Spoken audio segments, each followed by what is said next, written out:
In a blessing ceremony before we left Vancouver, Mary Point said that in her Musqueam tradition, the elders would ask visitors like us, do you come with good intentions? Do you come in peace? We have come to Ottawa with good intentions. We come in and for peace. We come with a belief in good government and the greatest respect for how hard members of Parliament work to serve their people in this country. We come to see how we can help Canada assume the full measure of its diplomatic power in the service of enduring stability, security, and human rights, both here and abroad. In the face of ever-increasing violent wars, nuclear threat, climate disruption, and humanitarian crises, we come here to bear witness to peace as a fundamental condition for survival and optimum functioning in our world.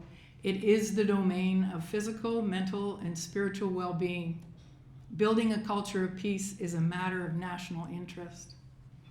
Peace is a process of constant adjustment toward enduring balance, stability, security. It is like the process of homeostasis that allows living systems like those inside our body to regulate and respond to each other for the highest overall health and functioning. In this sense, peace is a stable state of dynamic equilibrium. The dynamic part is the ongoing response to constantly changing variables. The equilibrium part is the resilient tendency to heal, to bounce back into balance and harmony. The state of our living earth, personified as Gaia, reflects how we choose to nurture this gift of life or turn away from it.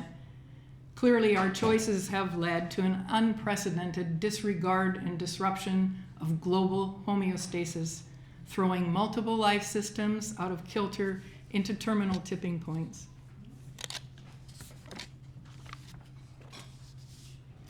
The ultimate affront to our grieving Gaia is war. War is disease. To quote Doug Roche, war causes starvation, deepens poverty, ruins environments, forces migrations of peoples, wrecks the rule of law, multiplies the gap between rich and poor, and causes prolonged misery for the most vulnerable.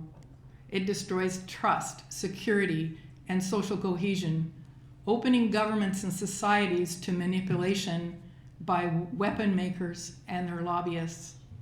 It ruins hearts and minds, even of the so-called victors, who take their own lives at an alarming rate every year. Today, tragically and pathetically, war is blocking the timely global response necessary to address the meta-crises at hand. To choose life, we must choose peace. This requires that we recognize and respect the interrelation and interdependence of all life. These values have been enshrined in the Universal Declaration of Human Rights, drafted in 1948 from the ashes of our earth and 60 million human lives. A war-weary world committed to diplomacy and a shared ethical framework to ensure that history would not repeat itself. We are concerned that Canada is no longer recognized as a peacemaker, that it rejected the UN Declaration of the Right to Peace, that it refused to attend UN negotiations on the Treaty for the Prohibition of Nuclear Weapons, and that it still refuses to sign the TPNW, and that it collapsed its contribution of personnel deployed to UN peace operations from well over 3,000 to 26. We are concerned about the demise of our independent national peace centers, including the once lauded Pearson Peacekeeping Center and the highly regarded Canadian Institute for International Peace and Security, established by Pierre Elliott Trudeau in 1984. We need to get peace back on the track. We need our best minds applied to advancing human rights and the conditions for peace, and we need a center of peace and justice. We're adding our voices to many others calling for that, including the 2019 Standing Committee on National Defense. Peace is not pretty. It's shaped from the raw materials of disagreement, discord, and disaster. It grows out of the compost of our mistakes, humbly allowing that we all make them, and courageously agreeing that we can all learn from them. Peace is not perfect.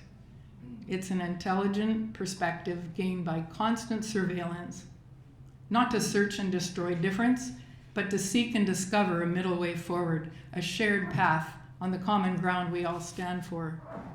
Peace is possible. Once the ice of othering and me first is melted, peace can flow like one of Gaia's great rivers.